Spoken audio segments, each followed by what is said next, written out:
వెన్నైనా మన్నైనా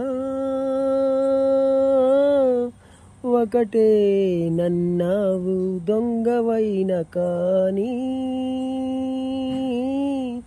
దొరవై నిలిచావు. ఎంత మరవాలన్నా మనసును వీడిపోనన్నావు.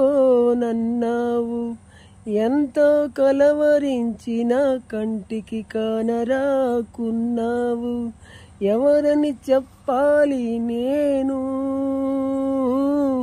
ఏమని చెప్పాలి నేను? నల్లనయ్యా ఎవరని అడిగావా నన్ను? మురళిని కాలేను, పించమైనా కానా. ఏమని చెప్పాలి నేను, ఎంతని చెప్పాలి నేను? నల్లనయ్య